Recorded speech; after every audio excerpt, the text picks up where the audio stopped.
Welcome, race fans, back to Pit Stop TV. I'm Emerson Arnn. I'm joined with Noah Carmichael and Joe Donahue with me as my co-commentators, Trey Shuttlesworth, continuing the amazing work on social media. We join you here in the middle of our iRace of Remembrance broadcast for Operation Motorsport. 2 hours in, 4 hours to go. The number 44 BMW CCA Club iRacing BMW is leading overall and in the open class, and Resilience Racing Esports number 7 entry is leading in the pro and beneficiary category. Battle for second going on right now, and just want to ask us, Joe, what have you kind of seen from your hour on broadcast? What have you kind of enjoyed, or maybe not so much?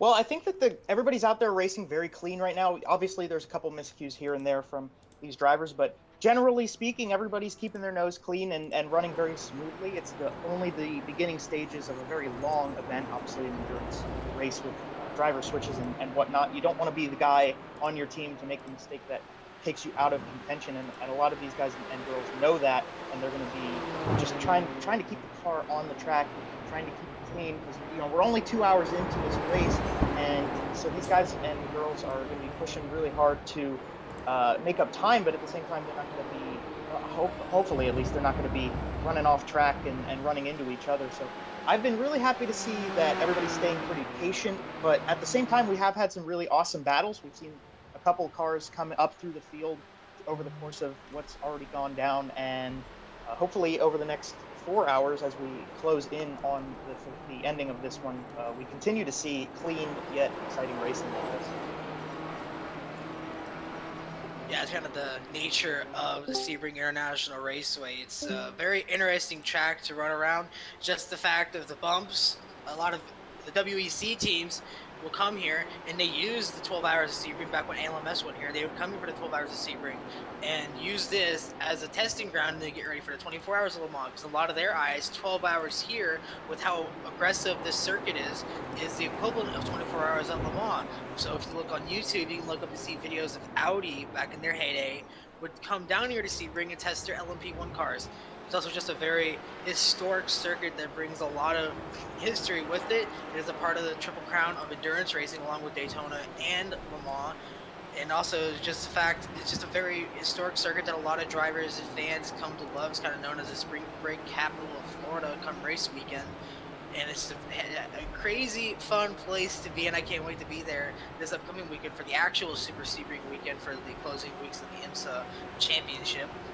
If you also want an idea of just how historic this track is, you can look along the front stretch on the paddock. They have an entire list of all the years and the make of the winners of each of those years. And one of those, you might remember from the famous movie Ford versus Ferrari, 1966, Ken Miles won here with the Shelby GT team. He was part of his Daytona win. They didn't exactly show that in the movie, but again, he won here, and it's on the history. So a lot of big names have won here. A lot of big names have come through these doors, and it's going to be an incredible race as we still have over a little under 4 hours to go in this race before we call it a race. So there's still a lot of racing to go and a lot of chances for a lot of these drivers to make mistakes. On screen right now, we have a huge little group of cars. It's a huge and little contradict themselves, but a group of cars here that's currently heading on to the back straightaway. I guess that leads all the way down to Sunset and then back to the start finish. And we still have this battle for second going on overall and in class. Fish and Sim Racing and Swarm Racing 3 going at it, the 5, BMW and the 20 still duking it out. And this has been a close battle pretty much from the start. And it's good to see that these battles are able to be sustained as we enter the third hour of this race. Generally in 6-hour races or endurance races in general, it starts to get really strung out, and I think we've been blessed to see kind of at least on the IMSA side of things or sports car racing side of things in real life, that they've been kind of more there's been more substance to the battles, I guess, as like in 24-hour races. It's just insane to see some of these battles. But again, this is a 6-hour, and it would be much more likely to have close battles through a 6-hour. Of course, still a long race, but much less time to kind of overcome mistakes and overcome maybe just kind of riding around. So 6 hours between 2 or 3 drivers, just absolutely pushing the limits of these GT4 cars is what's displayed here for 6 hours around Sebring, which used to be Hendrick. Well, it's currently on a portion of Sebring Regional Airport, which used to be the Hendricks Army Airfield, which was a World War II training base for the Air Force. And yeah, it's been phenomenal to watch these battles. Yeah, absolutely. Emerson hit it on the head really well right there. This is a long race. Obviously, not a 24-hour race. It's not quite that long, but it is long enough that it's an endurance event for these guys and girls. They're still trying to get through the early stages of this race. Like we said, 6-hour race. We're only two hours in. Nonetheless, I want to build on what he said about the Hendricks Air Force Base, because it would be fitting that an airport that was initially an Air Force base be the host of Operation Motorsports event here. Operation Motorsports is a foundation set out to help veterans of the armed forces rejoin into their communities and to support them through the reintroduction to our normal society and lifestyle after being a part of the military, and to give them the opportunity to grow and be okay and feel safe and feel accepted when they come back. It's a tough thing to overcome for the members of our military when they come back into our society from PTSD experiences that they've had, shell shock from things they've seen and done, and that's a hard thing, and it takes a lot of lives. Unfortunately, we talk about 1 in 22 armed forces members when they come back. It's something that we need to work on, and we want to help those people, and that's what Operation Motorsports does. Is they give those guys and girls, when they come back, they give them a chance to be a part of a team and to learn skills and to build a career in with mechanics and racing. So it would be fitting that a track that was at one time an Air Force base be host to this event that we're staging, or they're staging, that we are very blessed to be a part of and broadcast to all of you to remember them and to spread the word, spread awareness of the things that veterans that come back from war to experience. And that's what's really great about this event too, is what it means outside of, oh, we got a car off track as I speak. But yeah, it's just, what this race means. Yeah, it's one of the fun things you see now. We have a car off track. That is the number 7 machine. He has opted to tow it back to the pits. That is Resilience Racing Esports, piloted by, well, not anybody anymore. He's gotten out of the car as they're going to tow that thing all the way around, as you see him going through the bends here. And yep, just catching him off guard. Oh, wow, that was a hard hit into the tire barriers there. And my best guess is how realistic the damage model is on these cars. That has broken the passenger front wheel on that, and he had to tow it back. You're going to see a replay here. He's going to come through here. I'm not checking. I need to look up the corner names. But the IndyCar teams actually test around this part of the track, and it's a very bumpy part. I was able to be in here to watch it. It's a very bumpy part of the track. You see these Indy cars almost go airborne a little bit with some of the bumps they hit in that section of the racetrack, and it just knocks him off the circuit, and now he's in the pits as the race moves on. Currently being led by the BMW CCA Club in the number 44, being piloted by Kalish in the open class, then Murphy on behind him, and completing a BMW sweep of the top front with Fission Sim Racing in the number 5, being piloted by C. Tucker. Sadly, iRacing doesn't show the actual first name, so I need to go look that up. But yeah, still early part of the race, 3 hours, 50 minutes left to go, but these guys are still racing on here, trying to get it in here to get, as they're now fully within the rhythm of what these cars are going to do. I was honestly kind of surprised that a lot of people did choose to run the BMW in comparison to the Porsche, because I own both these cars. The Porsche is a little bit looser, but the BMW, I'll admit, is a lot more planted, but offers a lot more understeer. So I was a little bit surprised to see this. Obviously, their setup might be different to what I'm used to, but I was surprised that we see a lot more BMWs than Porsches in this race when I first started watching when the race started.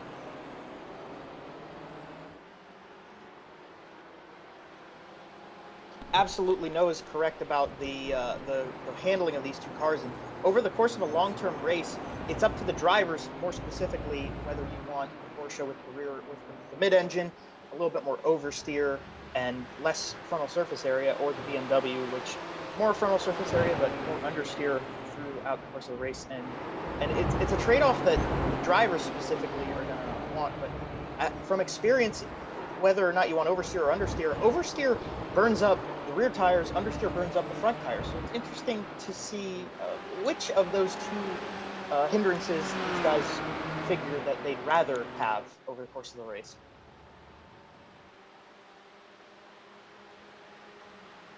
Absolutely, as we begin to now over about the 349, you see a big group of cars heading through there. It looks like there's actually a car off track over in turn number 1. I was looking at the leaders. It looks like he might have gotten it going. But regardless, we're still racing here. As you look on that 3-car battle, as the position for the fight for P2 still raging on, as you're now looking at Michael De La Sala, a part of the Whiplash Racing team. He is a part of, I believe, the Whiplash Racing Purple. That's Tyler Langenberg, actually. So he is piloting, yep, the Whiplash Racing Aqua. He is 10th overall in the field, driving in the open class as he's trying to chase down the 718 RRE AOA Racing machine, who's actually right ahead of him. So this fight going on here for the 9th position is actually starting to heat up a little bit, as Michael De La Sala is actually going to try and chase down the pole sitter of today's race in that number 718 as they get ready to come through Le Mans, heading down towards the back straightaway.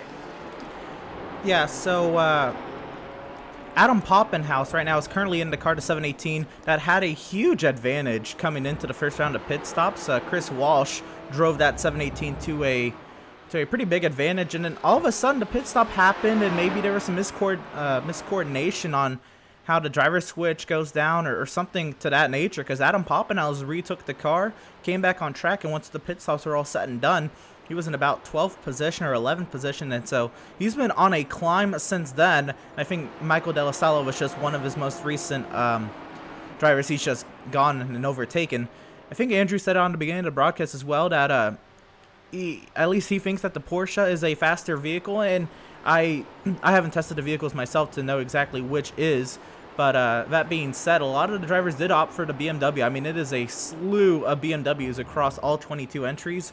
It is a massive amount of BMWs, and I think part of that is driver comfort for a 6 hour. Maybe you don't necessarily go for top speed when you choose your car, and that's definitely a difference, and especially in what kind of drivers are going to be in the car, how much road racing experience do they have on iRacing, and all of that. So from what you two have seen, what car would you maybe prefer in partaking in maybe an endurance event of 6 hours or so? Well, for me personally, obviously, well, maybe not obviously, this is something I haven't really shared with my time at this time, but I am a big-time Porsche guy. My family owns Porsche, a Porsche 914. I've grown up loving Porsches, and so I think from the coolness factor and for personal preference, I would pick the Porsche just for the coolness. But it's a driving style difference, like we've been talking about. And if you were going to talk about driving style, I almost think I'd pick the Beamer, because when you talk about oversteer versus understeer, I know I have said this already. It's a personal preference what gains and deficits you want to have in your car. But I like understeer over a long endurance race, because oversteer helps you, and I appreciate oversteer, but oversteer is much easier to get wrong, at least maybe for me, maybe not for everybody. But so if I'm going to have oversteer in a Porsche over the long term of this event versus understeer in a Beamer over the long term of this one, I would pick the Beamer for driving style. But obviously, I think the coolness factor would outweigh that, and I'd probably go with the Porsche myself. I had the chance to drive the BMW GT4. I bought it about when it first came out, and I've been racing it for a lot because the BMW GT4 series that iRacing has on its host, and I race this car a lot. At the start of a race, it's just a very understeery car. It's very planted. I will give it that. So I can see why a lot of these drivers chose to run it here at Sebring, because it probably goes over the bumps a little bit better than what the Porsche would, but I'm not sure about that. When I drove the Porsche, I had some instances of it oversteer and just being able to lose it easily. I'm not sure exactly which one I'd choose. Like I said, I am also a Porsche fan, just like Joe. I prefer it over the BMW. I actually own, but even though I own the BMW GTE MA car, which is also a really good car, but still, I mean, you can't beat Porsche. You look on that wall, you see a lot of Porsche wins that have come here at Sebring. They know how to get it done here, so I wouldn't have to argue that these Porsche cars probably can handle Sebring just as well. I mean, heck, they're running up there in the 9th position, so they're still running up there, even though they're swallowed up by a good group of these BMWs. The next highest rating one will be 6 with the Jim Pop Racing 42 team. So, yeah, Porsche knows how to get it done, and I would be very aware to watch these guys maybe try to tear their way to the field and bring an upset for the Porsche camp. Right on, and now we are joined with John Winker and Kirk Dooley, the co-founders of Resilience Racing. And I first want to start off with, how are you two gentlemen today? Doing great. How are you guys doing? Oh, well, we're fantastic. Just, kicking back and watching the action here at Sebring. And Kirk, how are you doing? Looks like Kirk might be having a headset issue right now. Hopefully he can get that sorted out here in a second. All right, well, fair enough. And John, I first want to ask, have you been in the car today yet? I have not. I should be in the next stint here in the RRE1 car. Well, have operations gone over in that team as far as this race goes? Right now, they're sitting 17th overall.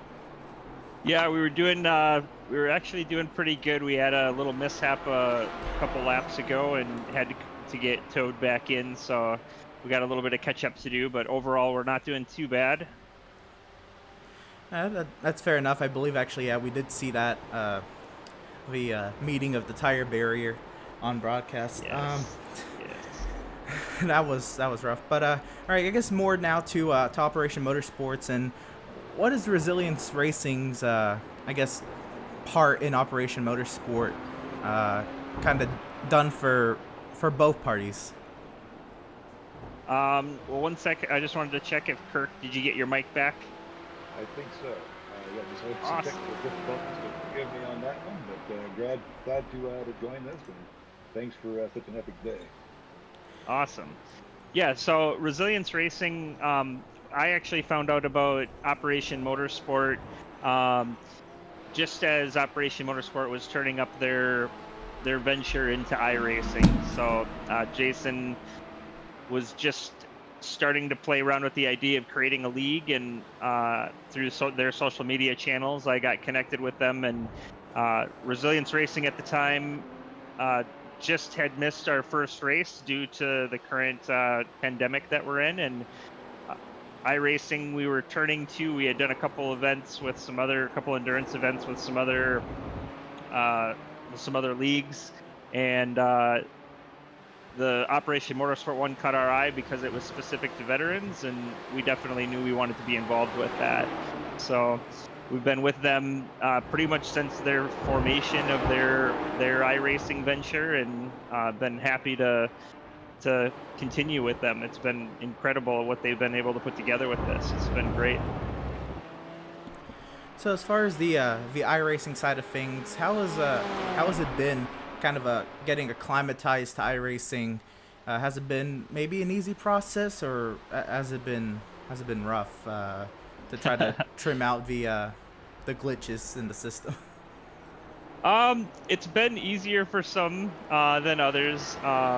We've got some pretty well technical people in our group, and we've leaned on them for a number of reasons to help with just the overall user interface and getting people set up with the right equipment and computer settings just to get in, which is one piece that we don't necessarily have to deal with too much on the real road race side.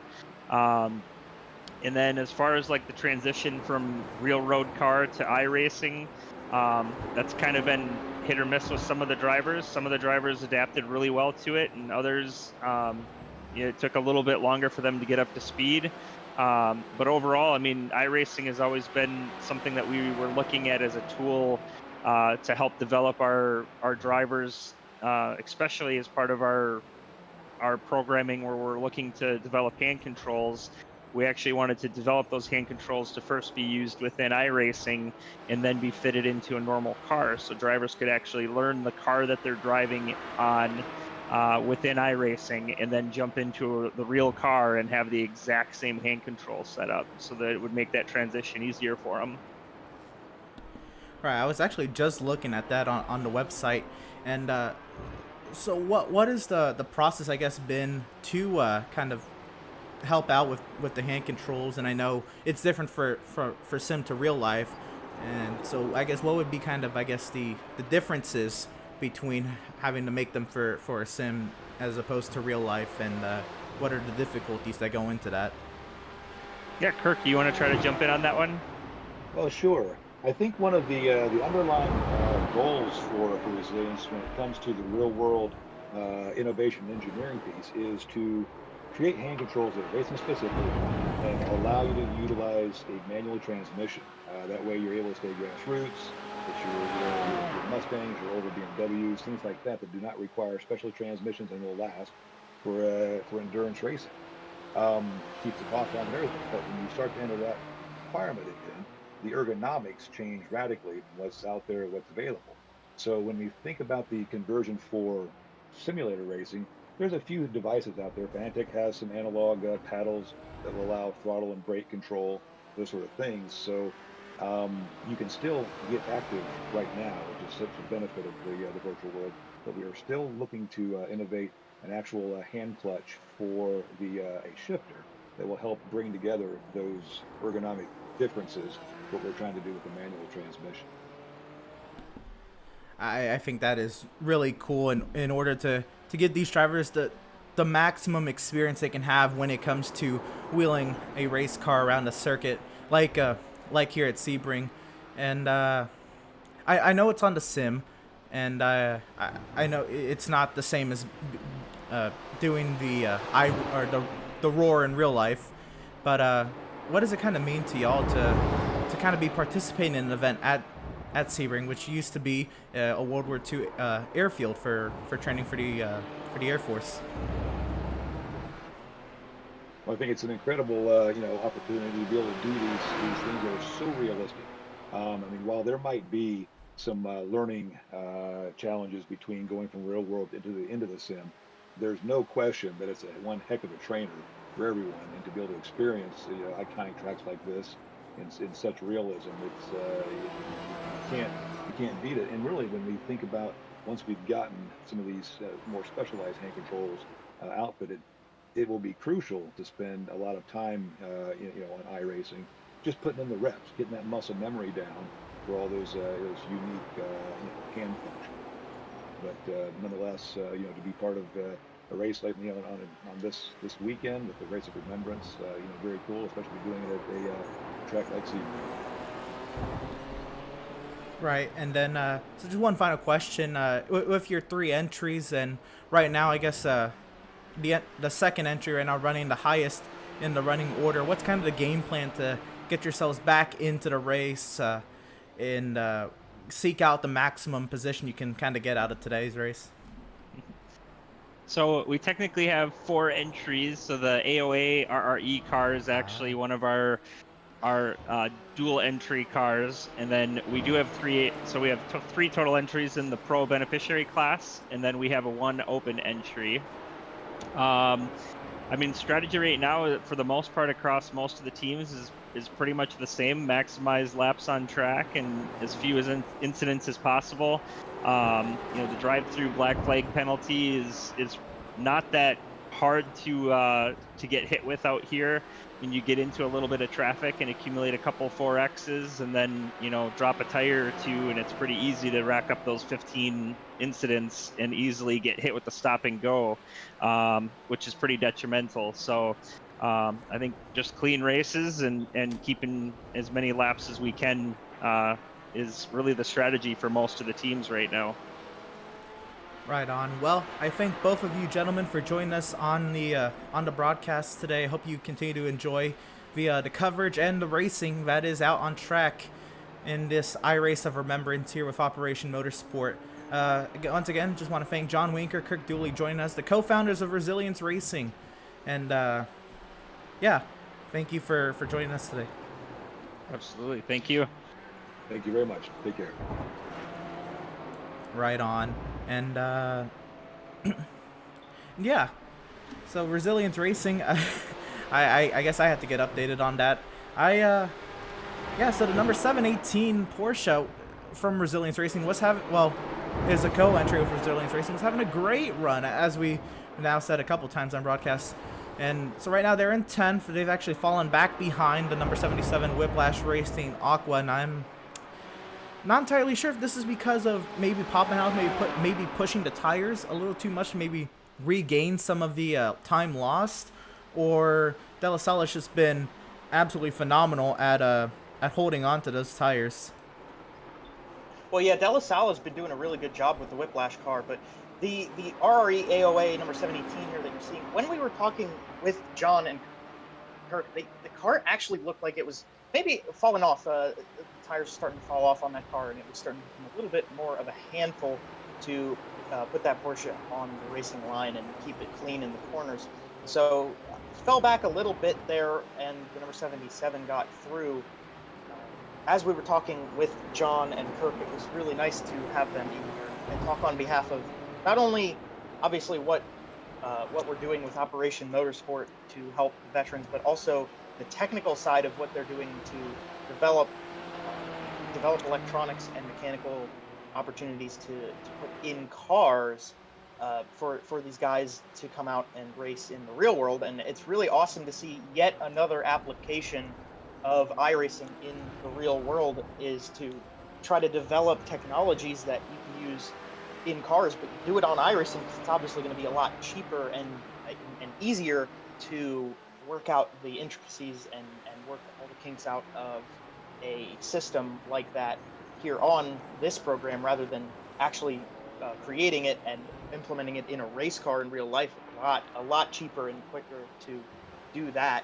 So for them to use iRacing as an opportunity, not only to develop driver skills, to develop team skills, but also to develop electronic and mechanical pieces that go into cars to help drivers who need hand controls rather than foot control is really awesome to see, and it's really motivating that they're doing it with Operation Motorsport.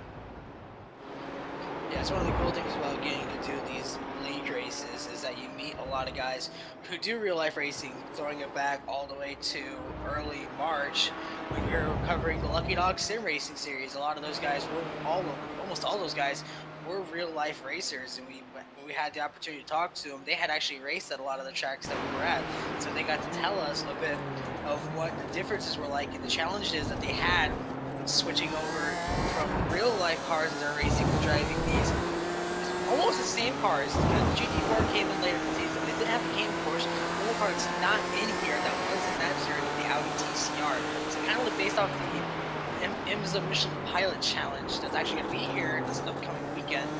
It just kind of glances over the things of what these drivers face on a week-to-week basis when trying to go here. It's always great to get to talk to these guys and hear more and more of what they do to help either just regular people or even help the guys in these series to give them benefits and help them out to make their lives easier on a daily basis.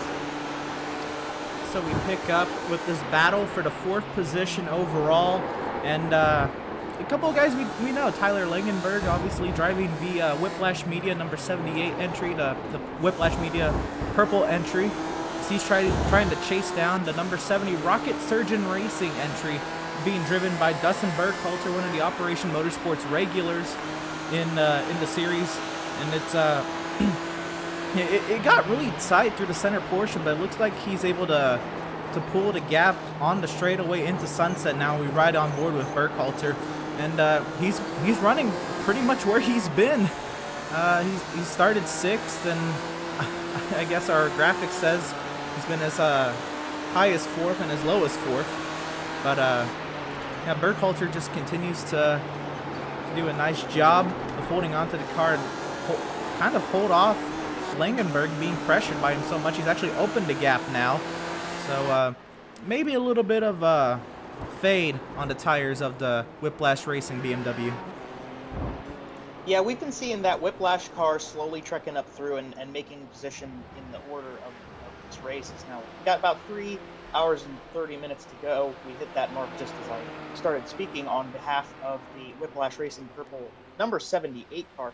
We've been talking about both of these guys over the course of this one. The Rocket Surgeon Racing car being very fast, and we've seen him just tick off the difference between him and the car in front of him, and he's still got a long way to go to catch back up to the number 5 machine right now. And obviously the Whiplash Racing car just in his mirrors, barely second behind him. So we've been talking about both of them as contenders over the course of at least the time that I've been lucky to be a part of this broadcast. And over the course of, we still have 3.5 hours to go. You see lap traffic getting out of the way and letting the number 70 car by right now. It's 2 of the BMWs that we've been talking about are pretty strong right now. But yeah, you talk about tire wear, that's a big factor. You talk about fatigue, that's another factor in this race, and just getting through it. So these 2, now they've spaced back out, but we're looking at other battles throughout the course of this one. Yeah, there's also a fight going on back here, about a 3-car fight starting to form up for the 8th position.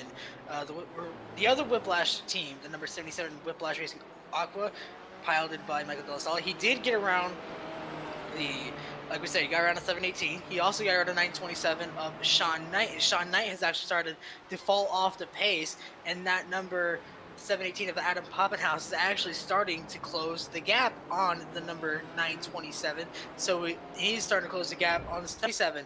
So De La Salle is part of the circuits opening up that lead over those 2. But in some of the slower sections of the racetrack, you're really starting to see both the people behind him be able to close that gap up. So this fight over going for the 8th position is far from over, as right now De La Salle is trying to open up the length of the mirror. Meanwhile, the 927 is just trying to hold on to it. He's had a couple off-track excursions, been trying to chase back down De La Salle after getting passed, and that allowed the 718 to catch up to him as they head now to that back straightaway, getting ready for the sunset bend. If you look on the inside, though, you do see the barriers there with the fence. That actually is the support class racing pits that they use, kind of the secondary pits. When the WEC came here last year for the 1,000-mile event during Super Sebring Weekend, those were the pits that they used.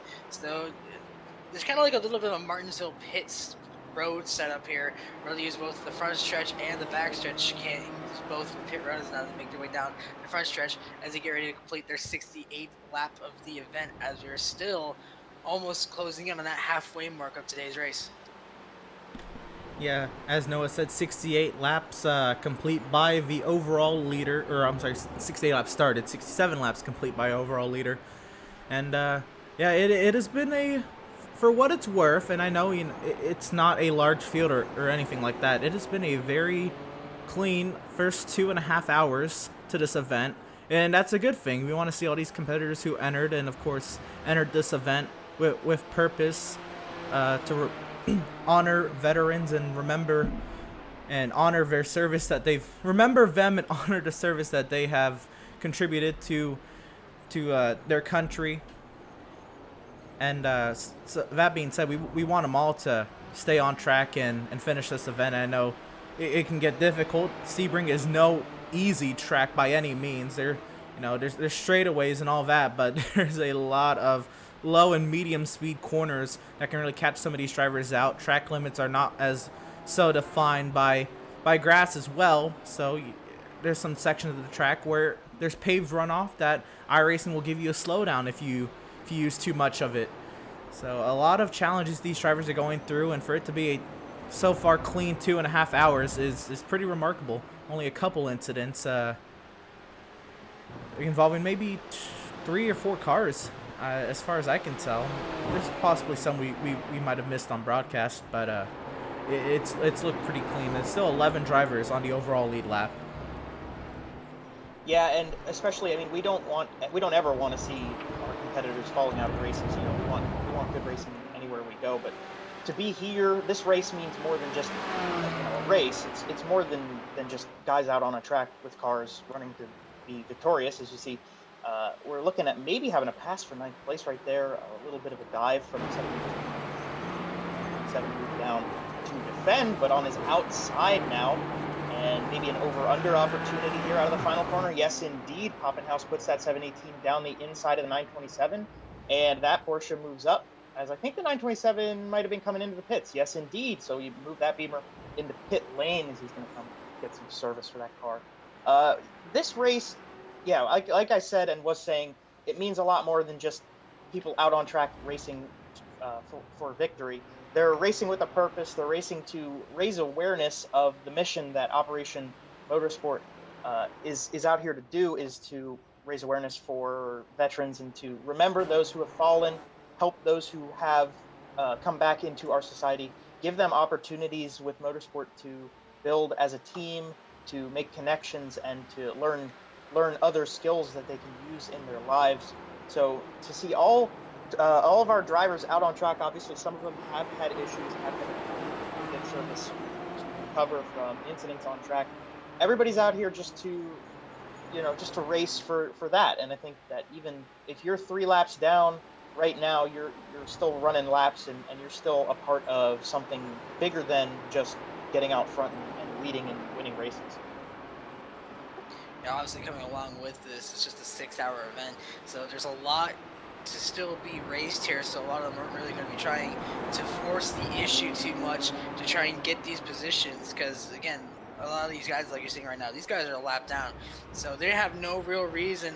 You got here to see the blinking lights as that number 522 saying, hey, move it, because I'm trying to race here, as he's believe the car behind him is for position. Yeah, so there is a fight going on for the 13th position, but as long so that's just a lap car in the way, so they're just trying to get around him so that way he can hold on to that 13th position. So he's not going to force the issue because of the fact that 1, he's a lap down, and 2, there's still over 3 hours left of racing, so there's not really a whole reason to be sending dive bombs this early in the going, even though we still have a long way to go and we're only 2.5 hours in. So yeah, a lot of these guys are just going to try and keep it smooth, keep it straight, and just kind of bide their time and get in that rhythm so that way they can make it to that 1 hour mark, and then they might start seeing some incredible racing to finish out this event like we usually do see out of these guys on a week-to-week basis when we're covering their actual series. Yeah, so actually what that was, that's actually third place overall they just passed, and I assume these drivers are on much fresher tires, or just the ante has been upped in a battle for position. These drivers are actually the battle for the second car 1 lap down overall. It's an inter-class battle, so as far as class positions, not much on the line, but still, you know, battling for overall position. As here comes the Swarm Racing number 982 pulling up alongside the number 522 Tooth Autosport entry, Brock Hogan and Jared Roadheaver into sunset. They go, and it is Roadheaver who holds on, but peeking back to the inside is number 522. Looks like the 522 looked like he was heading to the pits, but he'll try to clear back down the front straightaway, side by side, and drag racing. All of this going on in front of third place overall. Tucker in number 5 Fish and Sim Racing entry, and this is great to see this kind of battling midway through a 6-hour race. Yeah, Tucker's got to keep it clean here, but it is really cool to see this action on track right now. If he's the third place car and these guys who come in, got fresh tires, they're faster than him, he's going to want to make sure he doesn't get caught up in any miscues or issues with these Porsches that he's got. But yeah, this race between those two, into that last corner, obviously that last corner very long at Sebring, and that gives these guys an opportunity to do some real under opportunities around it and try to make passes on each other both into and out of the corner, even in the middle of the turn, as you saw these two Porsches go here. Tucker got a little hot into that corner there, and Sean had to dive outside a little bit to avoid any scares of collision with the 522. You see him, he's holding on to these two, so he's keeping in their draft, which is something that strategically he's going to need to do here. 982 got wide out of that corner there, so 522 back on his tail and putting pressure into the next few set of corners. Not going to make any passes quite yet, but looking up on some opportunity to draft and go down the long straightaways of Sebring's airport portion of the track, which will give these guys opportunities to battle again into the corner. But yeah, you look at the Porsches just gapping this 5 car in the higher speed section right here. So Tucker's going to try to hold on to this draft, which will help him gain time on second place on his own. But a nice little battle here going on between these two Porsches.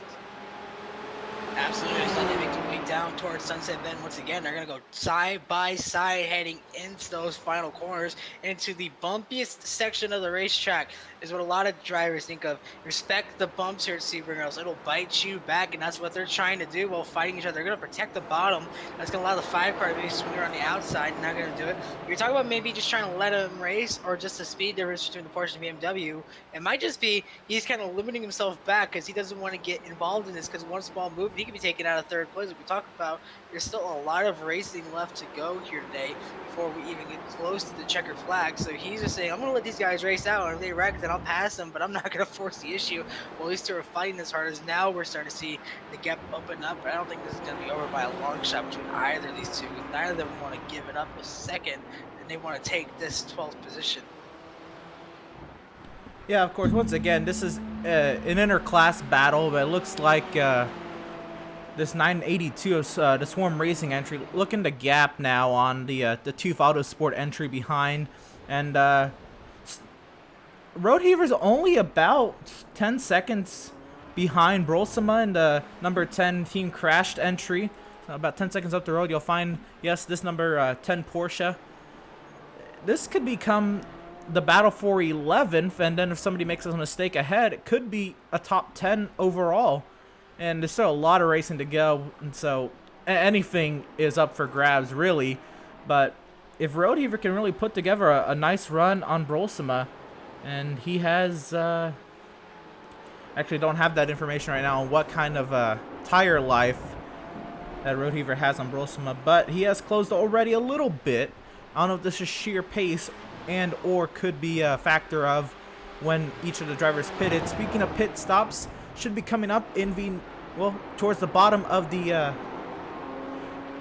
hour in iRacing though. Should be what is it, the quarter of the hour, I'd say. Yeah, 17 minutes from now is the halfway mark of the race, and these drivers last pitted about 90 minutes in, so halfway should be a good metric on when we should see a good chunk of pit stops. We've had a couple already.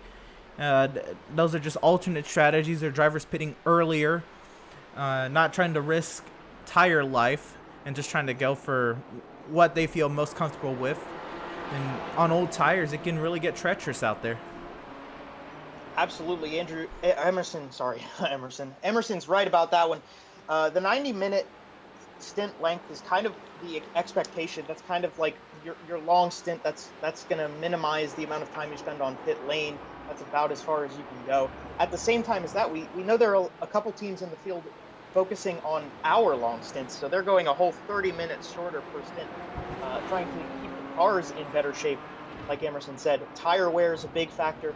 When you run a 90-minute stint, those tires are going to be bald by the time you come get fresh ones, and that's going to definitely hinder your lap times. So either way, whether you're running the 60-minute stint or you're running a 90-minute stint, by the time you hit the 3-hour mark, which is the halfway point of this race, you've either run 2 90-minute mark or either run a 60-minute length stint as well. That would be 3 60-minute stints versus 2 90-minute stints. But that would be an overlap where you would think 60-minute and 90-minute strategies would come in at the same time. Obviously, we've got plenty of cars running that have had issues or have gone off that strategy mark and are going to pit at different times. So those guys could be coming in at literally any given instance as well. But if you're running standard 90 or 60-minute length stints, you're going to be coming in about 15, 16 minutes. And that'll be interesting to see how that shakes up the order. Yeah, so also to keep in mind, something else to keep in mind is that while the number 5 of Tucker is running up there in third, trying to stay behind these 2 lap cars and not force the issue, he has to be careful, because what we haven't really talked about is the fight going on behind him, because that number 70 rocket surgery machine of Burkhardt is starting to close the gap down. Last time I checked, let's see here on what time he's scoring, he's saying he has fallen back about a second, so it is holding consistent about around 6-7 seconds, but you can see him, that pink car, that is the rocket surgery machine, and the BMW right in front of him, that is for third, and then behind him is the Whiplash machine of, I believe that is Tyler Langenberg. So that fight for the final podium position is starting to heat up there if that number 5 car opts to stay behind these 2 Porsches. Along with that, he is making a couple mistakes trying to hold on to that car with a little bit of off-track emphasis, and that is allowing the number 70 to catch up to him. And speaking of catching up, we're going to catch up with a driver who's been in the number 78 Whiplash Racing purple entry. We're here with David Levine. And David, how are track conditions the last time you were in the car? I mean, it's been coming up on an hour and a half since I've been in the car, but track was a little bit. It looks to be for Tyler, looked to be a little bit greasier than it has been. But it's at this point it's the same conditions for everybody. But our number 78 Whiplash Racing Tucson Sound Art car has just been pretty good for us. It's I think Tyler and I are both struggling a little bit with the setup on it and just trying to dial ourselves into it. But we're definitely just running our strategy and running our laps and trying to just be there at the end. Right. So I know you have a lot of racing experience in real life. Have you ever driven anything like a GT4 car, and can anything you've done in real life kind of be translated here to the sim? So yes and no to answer all those questions. Back before I got out of full-time sports car racing at the end of the 2014 IMSA season, I believe it was, I ran the GS class, which is kind of what morphed itself into these GT4 cars. These GT4 cars are a little bit quicker than the cars that I was racing. We didn't have anywhere near the downforce that these guys have now and that we have in the sim, and we didn't have traction control like they do in the sim now. But Sebring is still Sebring.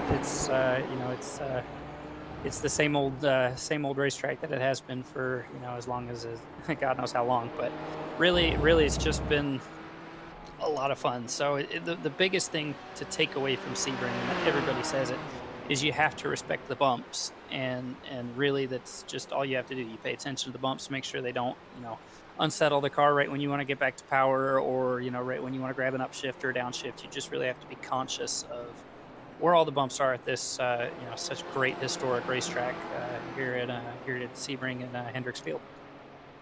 Right. So you've been racing with Operation Motorsports now the past few weeks.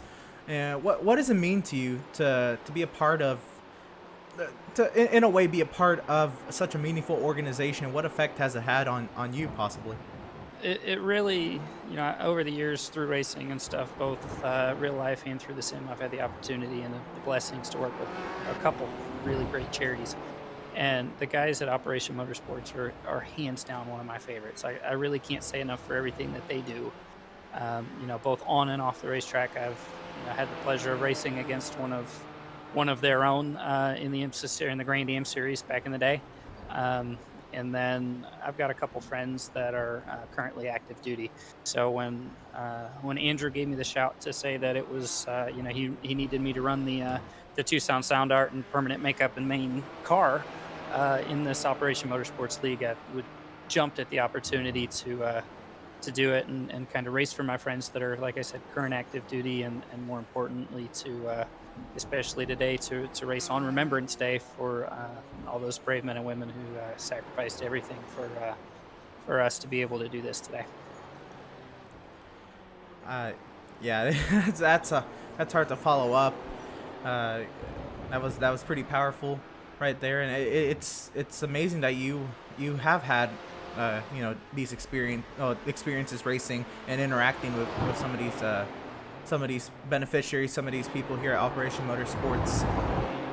That being said, anything maybe you plan to do in the future? Maybe take it to another level with Operation Motorsports, or kind of things in limbo right now with It's what's going definitely something that's crossed my mind for sure.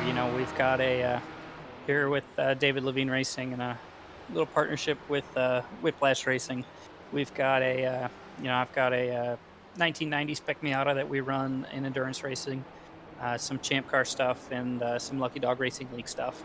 And I think it would be a great opportunity if down the road we could figure something out with the Opmo guys and figure out how to get some of these truly amazing men and women that are beneficiaries of the series and of the charity. Be awesome to do something with them, even if they're not able to drive the car, if they're able to come hang out on pit lane and something like that. And even if it's something as simple as holding the pit sign, that that's every little bit helps, and it means the world to us. That if we can give back some way somehow, then that's what we're gonna do.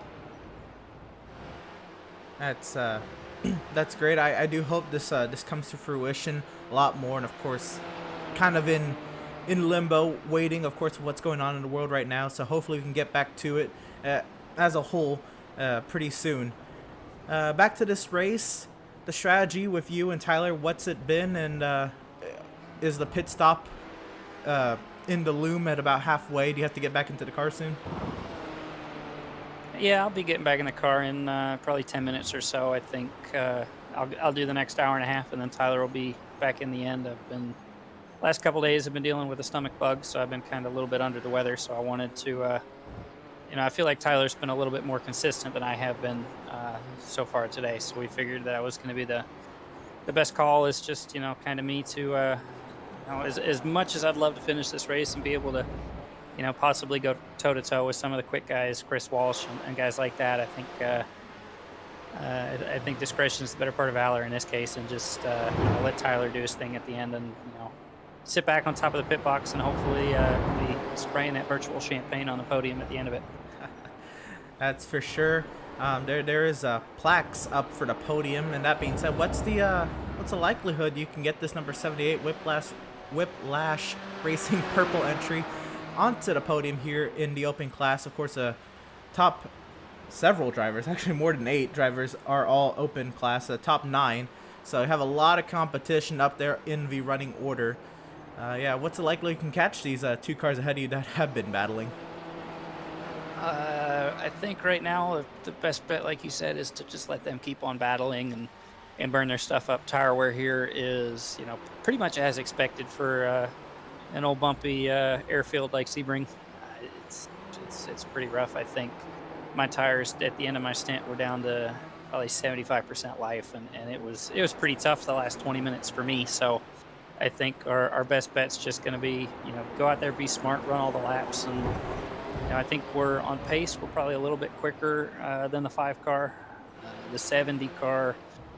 They've been quick, and then they kind of fall back to us, and then they pull that gap back out. So I don't know if they're, I'm not really sure if they're trying to manage the gap or not, but I feel like we're probably pretty much where we deserve to be right now. I know our teammate, they were having some I think throttle position sensor issues is what Delasala was saying he was having. So we're definitely doing what we can to carry this Whiplash Media team. A podium, we'd need a little bit of luck, but it's endurance racing, so you never count anybody out. Right. So as we approach, now we have less than 7 minutes remaining to about halfway. So I assume you're going to be getting into the car pretty soon, as he said. And so I guess we'll let you get back to it right now. Watching Tyler kind of work his way through lap traffic. That's actually one of my entries that he's working with. So hopefully he can get through there. Well, hopefully space is given. That looks like that will be the case. So we'll let you get to it. Of course, thank you for joining us, David. And again, best luck to you in the second half of this race. I appreciate it, guys. I'll do what I can to jump back in here after I get out of the car next. Thank you, guys. Right on. Thank you. And that was David Levine, one of the drivers of the number 78 Whiplash Racing purple entry. That is right now 5th on the running order, and we've been focusing on that car obviously through the interview, but this battle for 3rd overall has really heated up. Actually working their way through one of the lap cars, the TÜV Autosport entry, and now going to go a lap down to these drivers. But the number 5 and the number 70 BMWs, they have really been whipping it around this track. Yeah, we've been talking about Fish and Sim. We've been talking about Rocket Surgeon very fast, these 2 BMWs.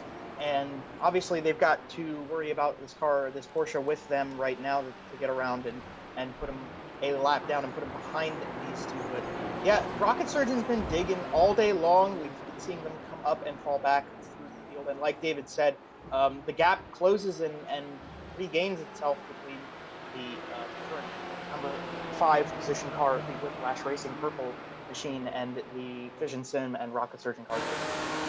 These 2 are pretty evenly matched, I would say, the number 5 and number 70 in the long term of a run. And having them beside each other right now is going to be hopefully giving us some exciting racing action on the track, as they are fighting for the final podium position overall, which obviously 3 hours to go isn't really that big of a deal per se at this current moment in time, but any competitor you put behind you is just going to allow you to make time up to the guys in front and also just build on that for finish, because over the long term, even still, we are still racing for the end of the race, and we're racing towards trying to get onto the podium and even getting a win. Yeah, that's what I was talking about before we started that interview. Is that fight was really going to start to heat up here. Dustin Burkhardt really closing the gap on Cameron Tucker, and again, Hogan in the 13th position, running up ahead in that Porsche, really going to slow down number 5. Added on with some of the mistakes he has made in the last few minutes. He has held on to it, but it's just the fact that lap traffic is really starting to hold him up now as he makes his way back down this final straight before the start-finish line as they get ready for sunset once again. We're going to see if that number 5 can get around him. He's looking, but I don't think he's going to be able to make a move. It looks like he might stay behind him for another straightaway. No, he's going to make the move down to the inside and clear him. Now we're going to see whether Burkhardt can get it, and it looks like he will. No, he's actually going to stay behind him. It looked like he might be diving down to the pits, maybe. No, he's just going to get around him. Now the fight is still going to rage on there for the 3rd spot if he can keep up with him now. Yeah, I was just about to question Burkhalter coming through there. It really did look like he was trying to come to pit road, but possibly sliding over those bumps that you have alluded to, that they will bite you. That he was able to hold on, and that is great car control to hold on to one of these cars. Now looking to pile on the pressure once again on Cameron Tucker. I have to wonder, is there going to be maybe an undercut possibly out of number 70? We'll have to wait and see, obviously, next time round. But we are approaching that halfway mark. That is I guess, the optimal time to make your second pit stop of the race. And starting to look to the left side now as we head into turn 7 here. The hairpin, the slide, the brakes. If these drivers are truly thinking about pitting now, that means there's been about 90 minutes of racing on a hot, slick track under tires. They are absolutely trying to find every ounce of grip out of those 4 tires, just hanging on, really, in some of these tighter and slower corners. Yeah, this battle is really heating up, and it's interesting to see whether or not the undercut will happen. Like Emerson said, you don't think an undercut is as big of a deal. Ooh, maybe we got to focus on this pass right here. 70 looking down the inside, not going to make that one work through the right-hander there, but still within the draft. So Cameron Tucker didn't let him by, but still has the pressure behind. Talk about that undercut. Pit stop strategy isn't something you necessarily think of when you think about an endurance race. Over the course of an event that's so long, the amount of time you spend on pit lane slowly deteriorates in importance. But an undercut now could mean getting that 70 car into third place, and we've talked about and seen it in the past with any form of motorsport. If you can make a pass and build a gap, sometimes obviously the hardest part of making up time on track is getting around your competitors, and even having a faster car than the team in front of you is if you catch up to the rear, it could be extremely difficult to make a pass. So an undercut could open the floodgates for the number 70 Rocket Surgeon car to gain time on the number 20 and 44 cars in front of him as he's looking down the inside into turn number 1. And it doesn't look like he's going to make that pass through this turn, but maybe if he can get a nice run off of the corner, he can come through this kink and look down the inside again. He's not going to quite do so right now, but yeah, it's just whether the undercut is going to make a difference in letting the number 70 car build a gap and try to run down the leaders, because making a pass is extremely difficult. That's probably the hardest part of gaining time on track. And now setting up the run up to hairpin. That's what I was thinking. Maybe he might be able to get it done there, but going to 3, 4, or 5, he wasn't able to get the power down to get the run he needed. Now they're going to set up for Fangio Cunningham. He's sitting in the collier as they get ready for the run to 10. Going to make it through this little switchback of the right-hander and left-hander of 8 and 9 here, instead of the hard braking zone of 10. What Berghalter is going to want to do here is, if he wants to get a chance at the pass, he's going to have to try and get through 10 through 13 as cleanly as he can, which is his top section of the racetrack, the very top end of the circuit.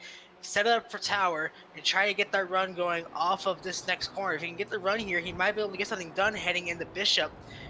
Or, yeah, he's going to get it done here because the 5 car went off track, spun the tires a little bit, so that will give him the opportunity, but still not close enough. But he might try and get something done. He's going to look for the pass. We might have something going on here as he head towards turn 15, as now the fight's starting to get on, as now he might try to back up the scoring here to get ready for the wall. Side by side are in the corner, but now they come onto the straightaway heading to Sunset, and it is absolutely a dogfight. The heavy defend down the straightaway, the block from Cameron Tucker. Here comes Dustin Berghalter up the right side, left side of your screen, side by side down the straightaway into Sunset. Who's gonna send it?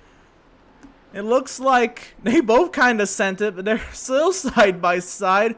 Passing halfway now in this 6th hour, and to still have a battle, I know I've said it several times, to still have a battle this tight after 3 hours of racing is insane, and it's an important battle. This is a battle for a podium position. The podium winners of each class, they will each get each driver in those 3 cars per class will each get a plaque, signifying that they did place on the podium here in the Operation Motorsport iRace of Remembrance. It needs to go side by side. Berghalter with the advantage into the corner, but Cameron Tucker the preferred line, and Berghalter will clear through 4. That was some darn tootin' right there from the number 70 machine, and Berghalter was on it, and he knew he wanted to get around the 5 car as quickly as he could, but they were side by side for so long. It was actually impressive how long those 2 cars stayed side by side, and it also shows the class that the 2 drivers have and respect for each other, that they want to race cleanly right now. Cameron Tucker looking on the outside, the 5 car getting pushed out a little bit. That section right there is almost a single lane portion of the track, and it's hard to go side by side. So you see that Tucker lost out a bit there to the number 70 machine. It's just the nature of the beast, and that section of the course is very much a single lane.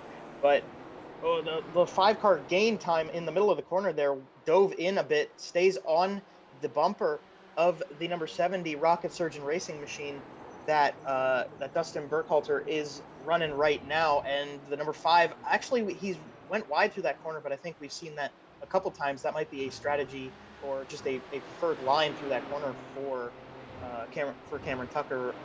And so, yeah, but it does build a nice gap to the number 70 car, who got about 2-3 car lengths in between now that he's holding on to third spot. Yeah, because of how much those two are fighting, that has allowed the number 78 Whiplash machine to Tyler Langenberg. He has closed the gap now. He's about a second behind, or about 2 seconds behind that number 70 Rocket Surgeon machine. Actually, number 5, I forgot. It has not updated because the passes don't have to start finish line. Yeah, he's about close to maybe a second or less behind the number 5 Fidget Race machine of Cameron Tucker as now they get ready to set off into turn number 17. If Langenberg can get the run off the corner, he might get the pass done, but that is going to give the number 70 Rocket Surgeon Racing of Burkhalter a big run down the straightaway. He's going to open up that gap, as now the fight for the 4th position is starting to heat up, as Langenberg is going to be all over the mirror. You might see another pass on that number 5 machine going into turn number 3. It's a big send by the number 78 as he almost got the pass down to that corner. I apologize there. We're just looking at drivers coming into the pit lane. Still a very, very tight battle going on here for 4th overall.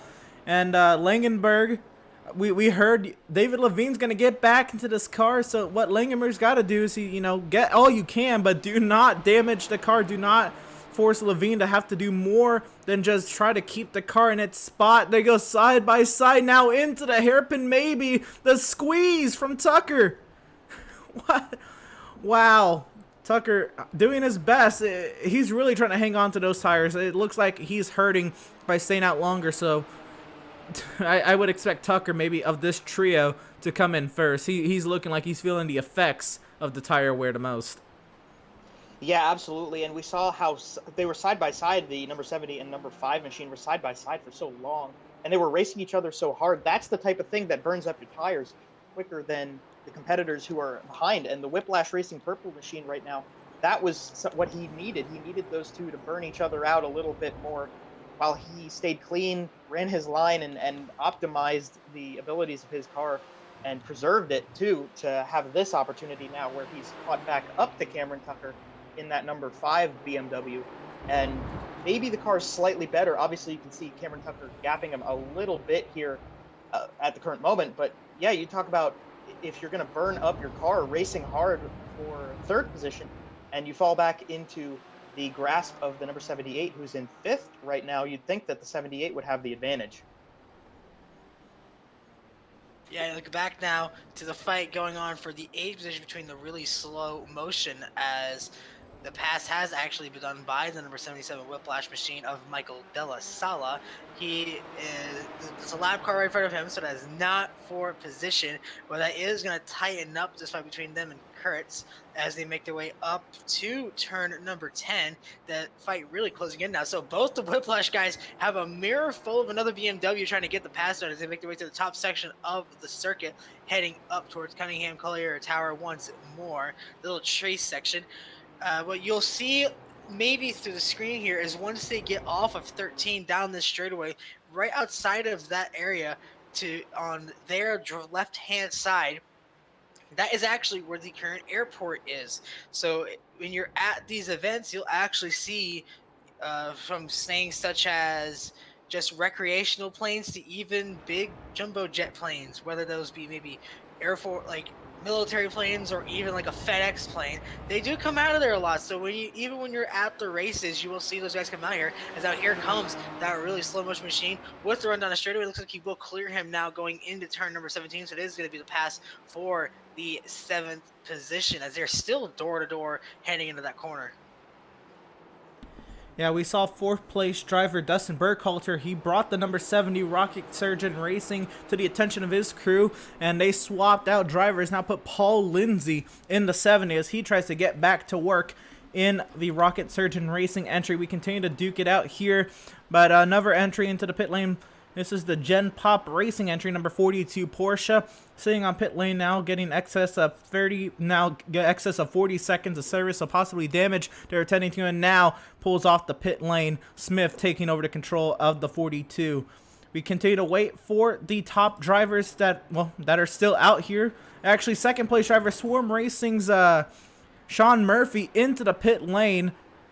We'll see who gets into this car now. Actually, it should just be one other driver, and it's going to be Liam Redzitz getting into the number 20 Swarm Racing entry from second position. Yeah, so you see the second place car coming into the pits, and we're going to see where the car comes out on track once he gets his service. But we just passed halfway, and we'll just give you a quick introduction. If you've joined us recently, welcome to Pit Stop TV. We are at the iRace of Remembrance, a 6-hour event here at Sebring.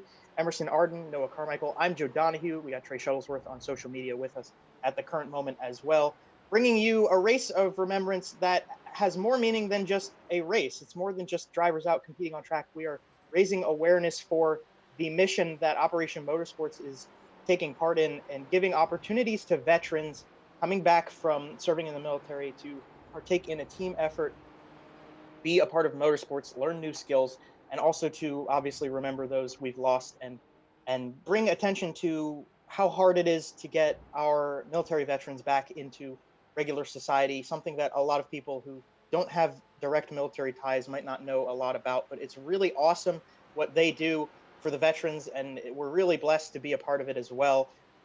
Here at Sebring, we just passed halfway, like I said, so we've been seeing some of the leaders who've been out running 90-minute stint lengths coming through the pits and getting their second service of the race. We've seen some driver changes. The number 44 BMW CCA Club iRacing BMW has been leading the way for quite a while here. We'll see if they bring it into the pits, which actually, look at that. As I say it, they come down pit lane. So the number 44 team possibly going to do a driver change, but just going to service that car that's been very strong throughout the course of this race so far. Yeah, and while you were going on with the update there, an incident that did happen was we had a switch for position, as the number 5 Fission Racing team has actually had a driver swap. They have put in, I'm going to try and find that name, it is Dean Cox, so that is their third driver on that team. A lot of drivers don't have a third. They are actually one of the, I believe, 6 teams that are running a third driver.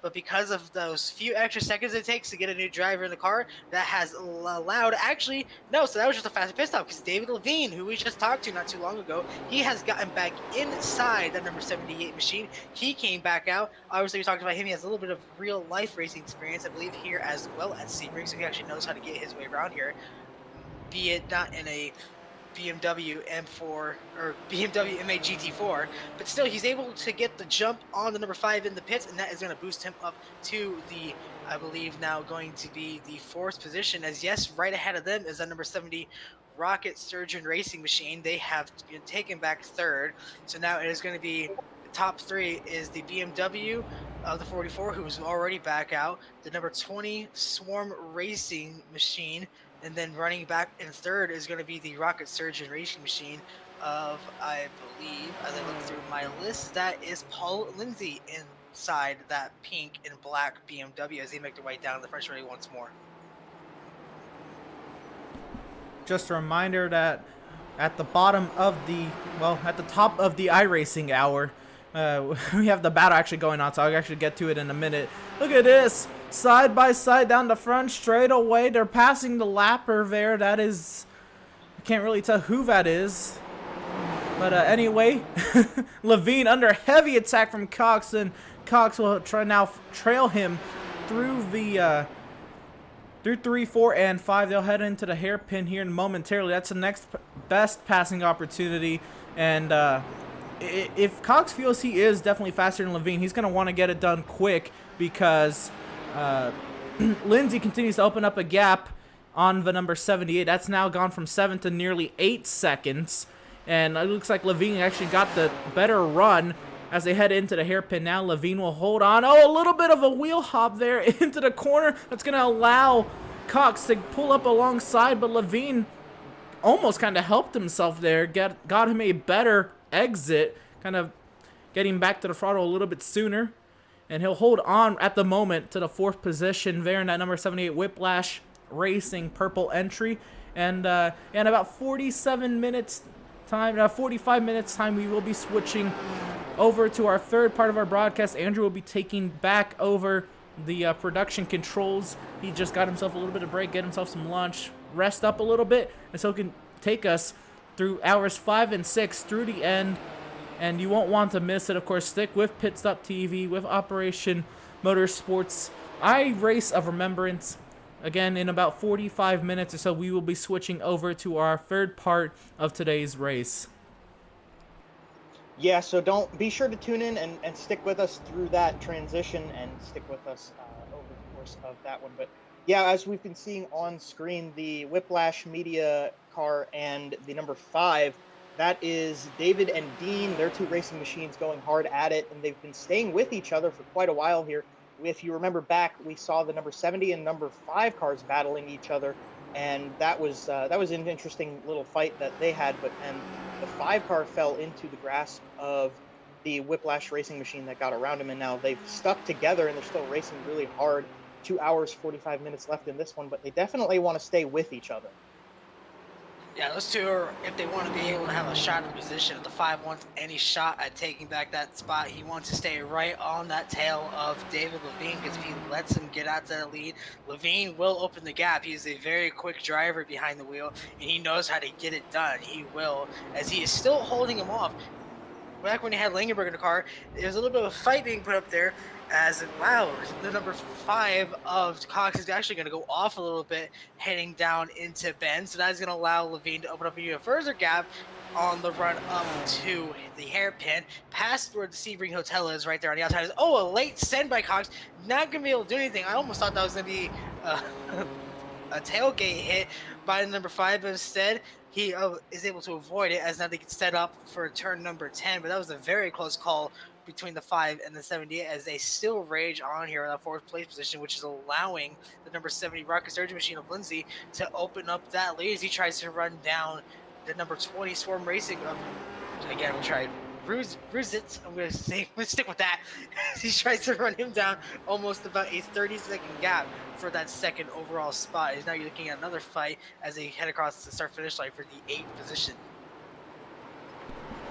Yeah, very tight what's going on here between the SNS Motorsports entry and the Swarm Racing number 2 entry. Hunter and Nelson going at it. They were side by side, drag racing across the front straightaway as we work our way through turns 3, 4, and 5. Looks like Hunter's going to be opening up the advantage.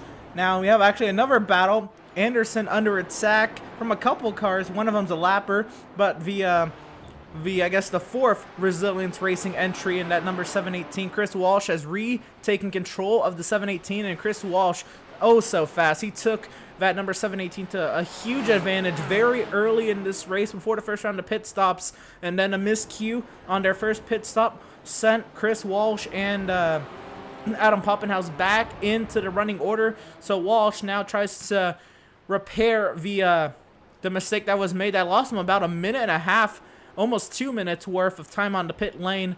And Walsh now, he tries to line up the pass on Trevor Anderson in the number 77 Whiplash Racing. Aqua entry now side by side. They'll go, and looks like the advantage goes to Chris Walsh easily. He'll have the preferred line. He'll clear into, is that 13? I believe that's 13. Yeah, so you saw that pass executed pretty cleanly and efficiently for the 718. We'd be talking about how that car has been very good over this race, and obviously a 2 minute deficit from a pit stop. But we've actually, at the same time, we should jump up for the fight to in 4th place right now, the number 5 and the number 78. So that's Fish and Sim and Whiplash Racing Purple. Those 2 cars we've been talking about, they're connected at the hip right now. These 2 have been fighting it out pretty good, and actually number 5 got back around the purple Whiplash Racing machine. So Dean and David still duking it out, but the positions have changed since the last time we checked in on them. So obviously we're going to bring that to you and show you the number 5 and number 78, who've been putting on a very good show for us in the last 15-20 minutes. They're still duking it out now. Dean's got a little bit of a lead over the number 78 machine right now. There's about 3-4 car lengths in between the two of them as they stand at this current moment in time. But Noah, like we've been seeing with these two cars, they've been gaining and falling and coming back together, passing each other. These two certainly two cars to watch for excitement here in the middle stages of this event. Yeah, while you were focusing on the fight back there in the midfield, those two were actually side by side going in through the hairpin. They were side by side from turn 1 all the way to turn 7, as those two have yet to really let off each other. They have now started to spread out a little bit of a lead, as Dean Cox is now going to start to try and lengthen that gap. Because of how much those two have fought, that has allowed the Rocket Surgeon racing machine of Paul Lindsay to open up about a 10-second lead over the number 5 BMW. So he was very happy that those two opted to go out and put up a battle there for position, and that is going to allow him to have a little bit more breathing room. As is obvious right now, this fight for the 4th position is not even close to being over, as David Levine's going to put everything he has into that car to try and take back that 4th overall spot.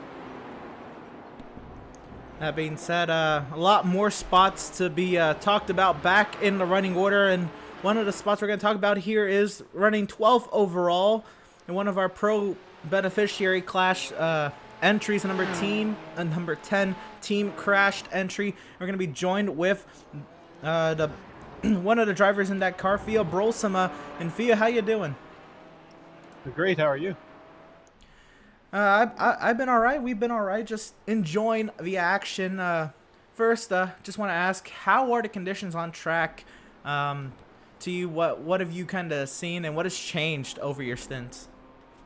Well, when I first went out, it was kind of definitely overcast and more cloudy, so that was kind of nice. It's kind of flat lighting. You can see all your references, but then as the sun came out and the angles changed, at one point I saw the DRS sign, and I thought it was the back of another car. It's just a little bit hectic with the lighting, but not actually that bad. So it continues to get brighter as we travel more through the in-sim day, and I guess in the real life day as well, but in-sim is what's going to be affecting the lighting of the race. And of this race, the iRace of Remembrance, I know it's not the real thing or anything like that, but what does it mean to you to be taking part in such a big event and the meaning behind the event? It's definitely has a lot of meaning to me personally. I went to the last 2 actual RORs, and I kind of, when you're at the event, you think, oh yeah, I'm definitely going to do this next year, and I started thinking, you know what, maybe I should drive next year. So that was kind of my plan for this year, is to get some seat time and actually work towards getting my license so that I could drive at the actual ROR this year. But the pandemic happens and other plans, but I'll keep working on it. I think this league has been a great stepping stone to get me some racing experience and work on my racecraft. So hopefully 2021 or 22, I can do the real thing. Right.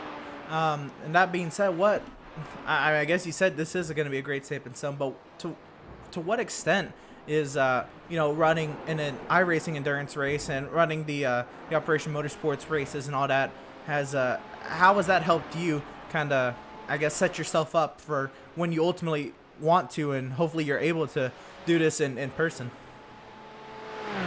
I've definitely learned a lot from this league. Like the only racing I had really done was a little bit of go-karting and then some Forza on Xbox, and not even against real people. So this whole league, and this is kind of the finale, is really helped me develop my racecraft and race against other people, and I think I've come a long ways. I forget the rest of your question, though, so hopefully that answers it.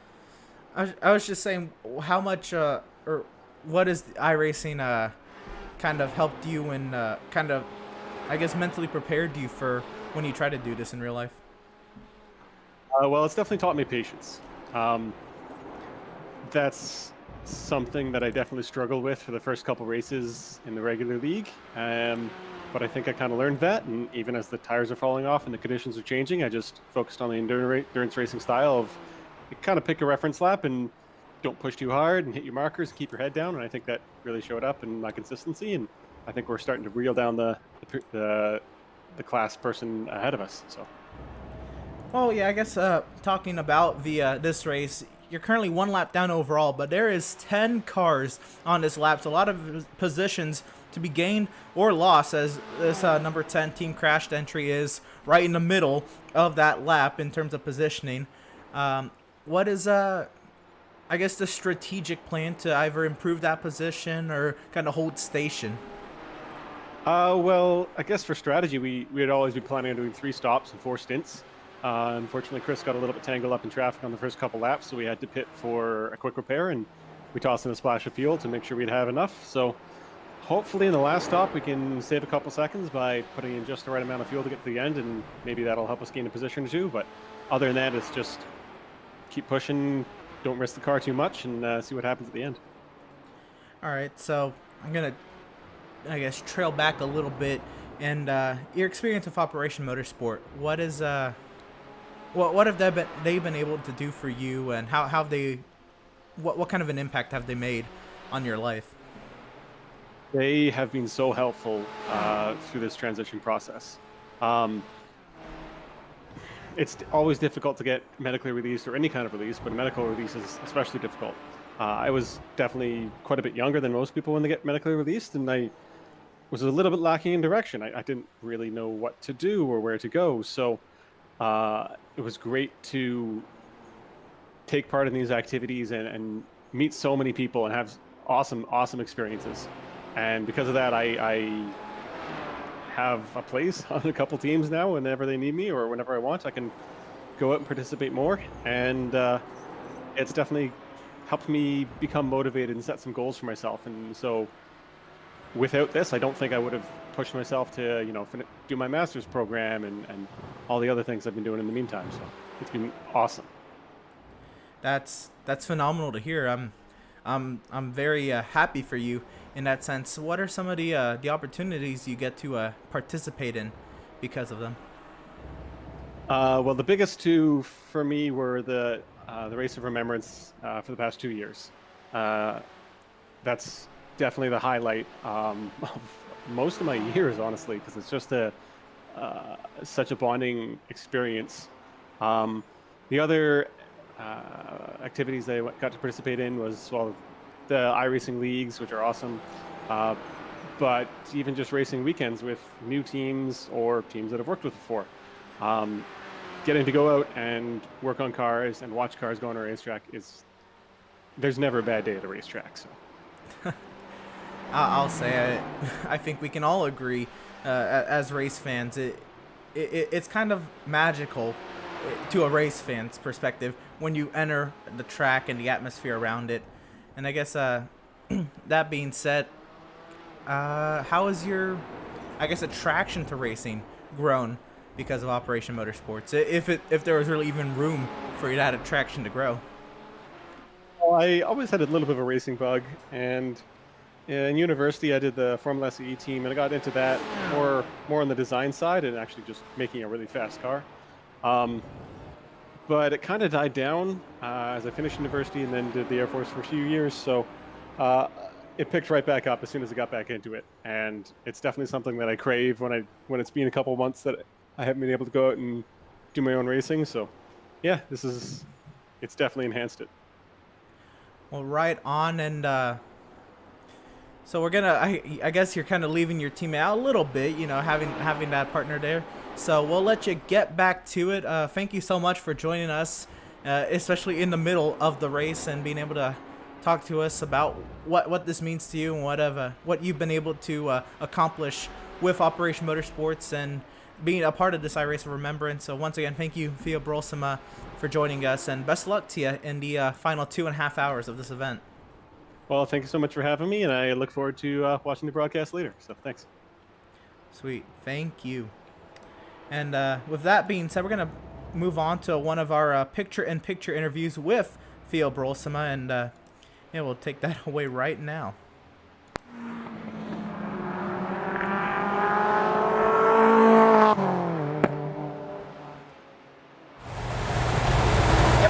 Hi, I'm Tiffany from Operation Motorsport, and we're here at CTMP for CTCC, first round of our Back to Racing with Theo. Hi, everybody.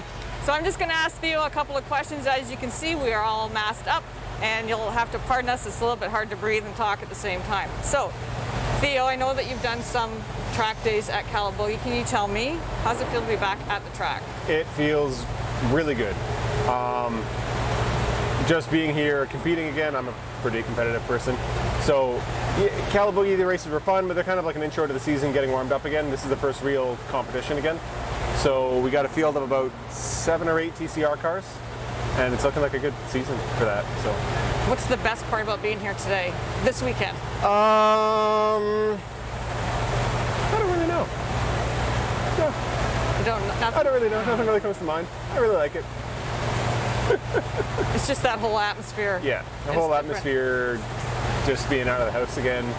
Yeah. What did you do for the last 4 months? I finished up my what school I was doing. Finished off my semester, and then I didn't do much. I went home. I worked on the Supra project car a lot. Way too much. Still not done, but whatever.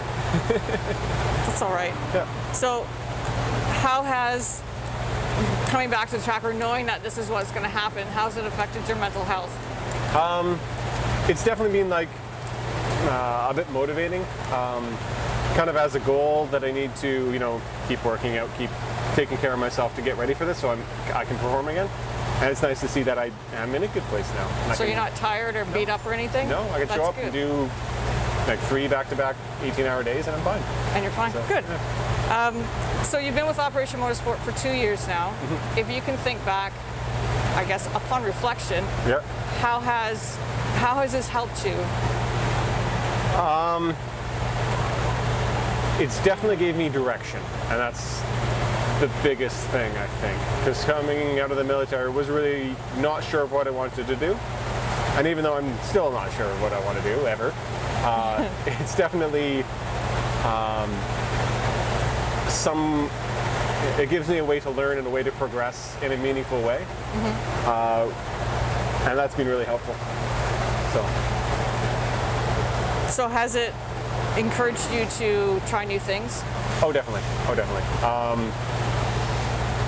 Because of this racing, I started doing some go-karting last year, and I'm just about, right after this race is done, I'm going to go over to Goodwood and do a go-karting race there. And I definitely got into that because I was into this racing. What's the difference in your relationships that you would say within the team atmosphere here as to what it was like in the military? It's actually really similar. Is Really it? similar dynamic. Actually, a little less swearing on the teams. the racing guys won't believe that, but it's true. And a little less professional here, but not professional. That's not the right word. A little less stuck up. Gotcha. Yeah. So the last question I have, for me, is what's the worst part of the day?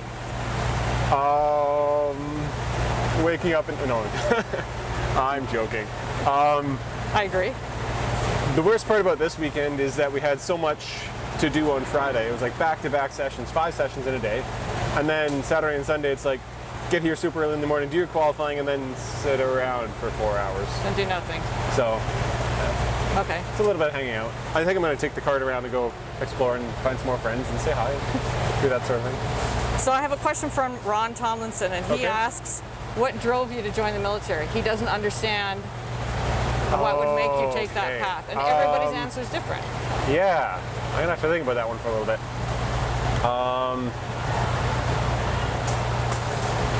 I don't think there was any single defining moment or anything like that.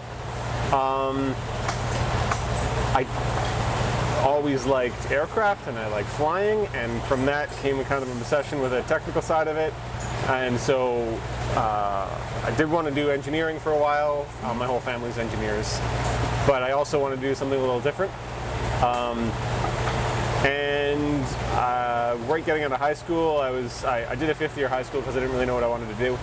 And then I took a year off and did some other small-time jobs, and still didn't really know what I wanted to do, and kind of really wanted to get out of the house and get away from my parents a little bit and do my own thing. And the military was giving me an option to do that. Yeah. And so I already had an interest in it because of cadets and all that other stuff. So it seemed like a really logical step. So you sort of knew that was what I had said to Ron. Yeah. Maybe it's because of, some people do cadets beforehand or are in the reserves, so they sort of know what they're getting into, and some of them don't. Yeah. Okay, good. Thank you, Theo. I appreciate the time. You're welcome. Thanks for having me. You're welcome.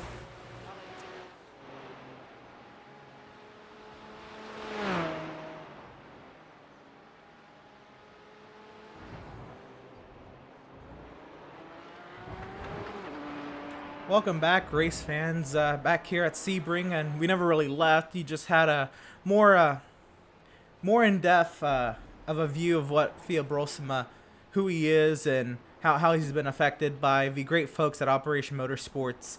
And real quick, we do have something brewing on the track, so I'll kind of let Joe and Noah continue to talk about that. We'll have another interview coming up in just a short bit. So yeah, Joe, what do you have? Yeah, so we've been watching a lot of battles throughout the field, and we haven't really been talking about our race leader, the number 44 team, the group of them being Kurt Poulter, Matt Kalish, and Dave Hines. In the class of the field, Dave Hines you see in the car right now, they've had a huge lead for a good while throughout the course of this event, but we've slowly been seeing the number 20 car, the Swarm Racing 3 entry, that BMW shared by Sean Murphy and Liam Rudzidis. Oh, probably botched his name. I'm sorry about that, Liam.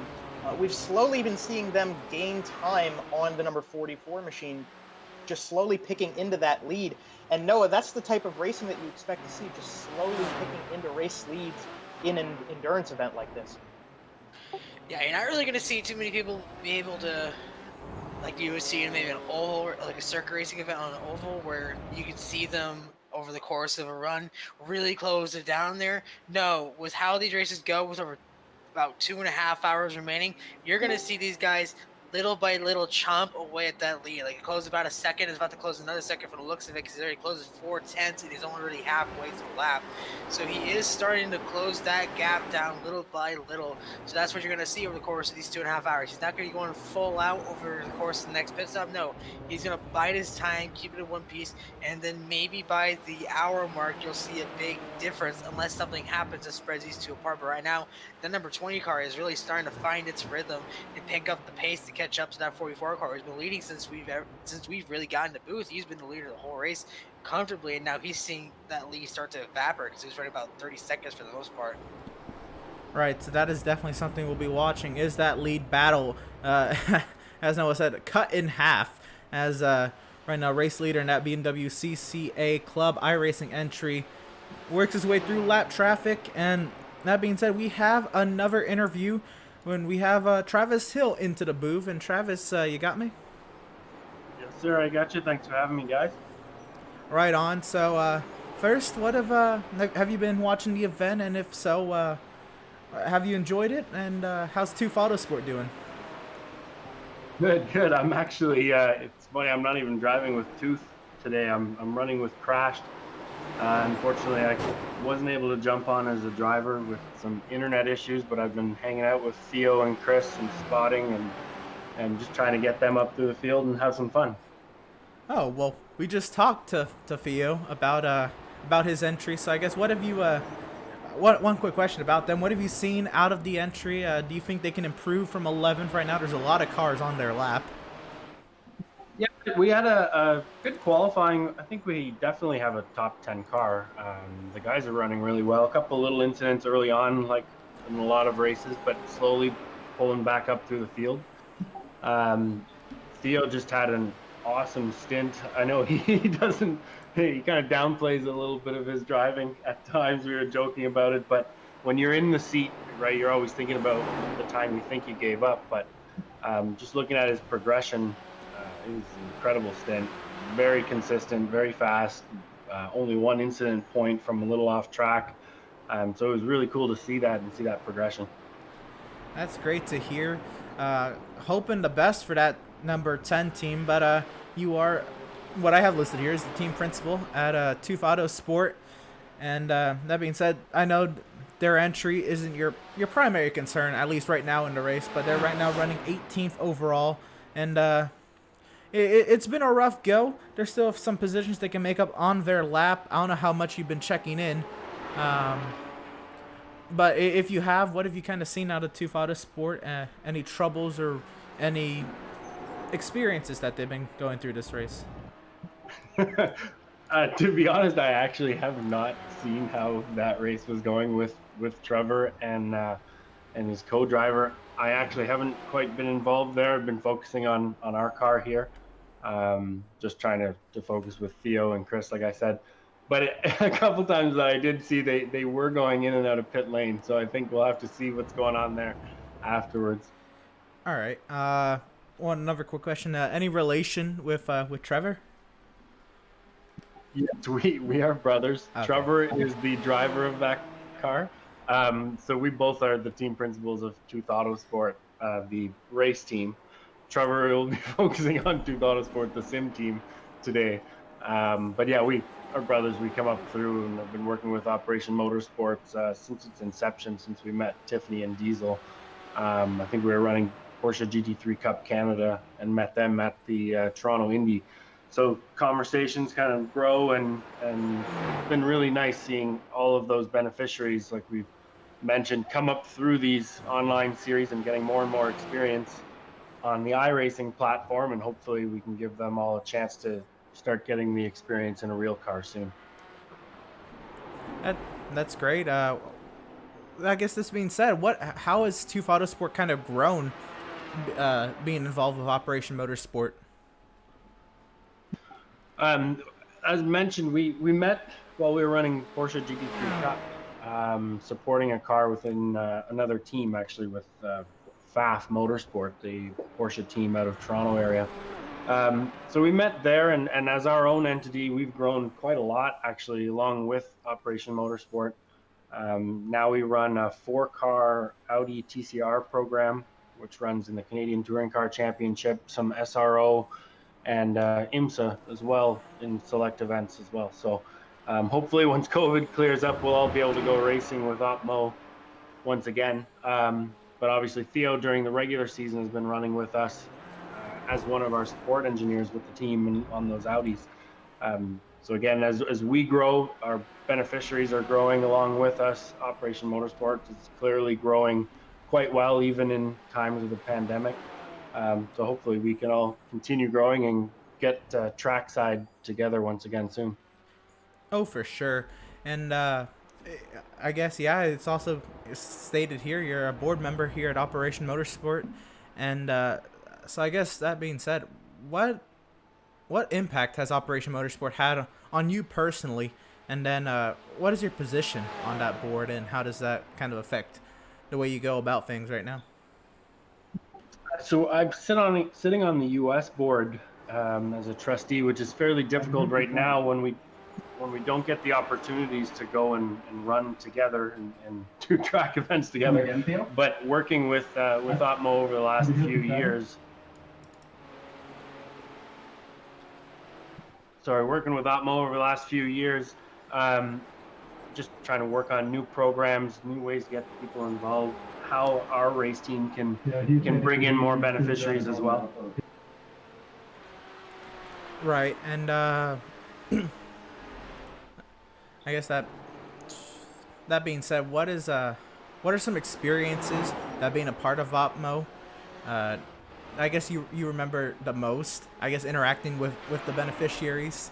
I guess without getting too personal or anything, but what if some of their stories and how they kind of how have those stories impacted you, and kind of how you go about life, and the appreciation maybe you have for military members and veterans?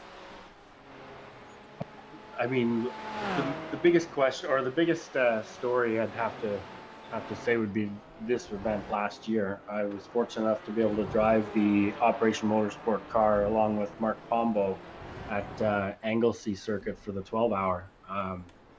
And we've worked with Operation Motorsport, as mentioned, a few years ahead of time, and seeing everybody and meeting everyone, but seeing it all come full circle there, where you took people that initially didn't have a lot of experience in motorsports, but had a lot of life experience, and were able to apply it to something they enjoyed. You create that family feeling with everybody trackside and in between the races, right? It's the nights, it's the dinners, it's the planning, getting ready for it, execution during race weekends, and seeing all these guys like Theo, like Dale, Jason, come full circle, as I said, and trackside at Anglesey execute a really well-run race. Overall organization was great. Again, we've on the side with Tooth Autosport, we build and run race weekends. So for us, we know what it's like, and to see them execute phenomenally like that, and come away with a podium finish last year was a thrill. That was the biggest experience for me. And of course, during that Remembrance Day ceremony, being part of that group is chilling, regardless of what the background is. For us, it's motorsports, but to be standing next to servicemen and women that have participated in duty and served our country and fought and sacrificed a lot for us just to be able to enjoy motorsports. To give back to that and to be part of that has definitely changed our lives for the better. All right, one more question. I know everything in the world's kind of on hold right now, obviously, with the situation going on. But what's the future with Operation Motorsport and the growing relationship with Tooth Autosport? How can that, I guess, be taken to another level? What's currently in the foreseeable future, whenever we can get to it? Yeah, well, in fact, this has been great to open up iRacing as a platform and to form these relationships. That it almost feels odd to say that the pandemic helped it a little bit. As a team, as a driver development program at Tooth Autosport, we use spec Miatas, Mazda Miatas, as a great learning platform and the start of our ladder system as drivers go through and learn how to race. And that's exactly what we want to do with Operation Motorsport. We have a lot of beneficiaries here that are showing a lot of ability, not only racing against each other, but against other pro drivers. And again, regardless of what class you're in and what you're doing, we'll look at the standings and see who's doing what at the end of the race. And again, as I mentioned with Theo, it's a great stint, regardless of how much experience you have, whether you're a pro coming in or a beneficiary. So to see a driver like Theo, I want to get him behind the wheel of a Miata here at Calabogie, a great racetrack to learn how to race. And I want to see him do this in real life and learn these things, because the conversations we're having now on the simulator and iRacing are the exact same conversations we have when he's behind the wheel in real life, and we're trying to execute a champ car race at Sebring. You're managing your tires, you're managing your fuel, you're managing your position in class overall, all of these things while trying to run consistent laps and be competitive, keep the car on track, all of this stuff. So it's been a thrill to see them, and I want to see these guys doing it in real life, in a real race car. And hopefully next time we go over to Wales, it'll be a group of beneficiaries driving the car. Right on. Yeah. So thank you very much for joining us, Travis. Of course, Travis, one of the Operation Motorsport board members and the team principal at Tooth Autosport. I know you got a lot on your plate, kind of working with one team, meanwhile also being mostly in charge of, partially in charge of the sim part of the Tooth Autosport entry today, but being a part of what's in charge over at Tooth Autosport. So a lot going on. So I understand your time is valuable. So thank you for joining us with your today and giving us kind of a view at what kind of goes on at a joint partnership like it is. Thanks for having me, guys. Great job with the broadcast. It's been great watching you guys throughout the last few seasons. So good job. Let's keep going. Right on. Thank you. And that was, of course, Travis Hill, once again, Operation Motorsport board member and team principal at Tooth Autosport. So that was kind of a weird way to find out that I of course I know that this whole thing is supposed to be about the beneficiaries and all. It was just it struck me weird when he said he wasn't working with his his Tooth Autosport entry. Yeah, well, these guys, they all know each other, and they're all working together. Obviously, we've talked about it so many times in this event, that the overarching goal and the meaning behind taking part in this event is so much more than just competing in a race car. I mean, it's for awareness, it's for knowledge, it's for sharing experiences and meeting people, especially when we talk about the veterans and what Operation Motorsport is doing to bring people together. It's not surprising, maybe, per se. I mean, it's obviously surprising when he comes in and when we talk about his team and he's not racing with his team. But it's surprising.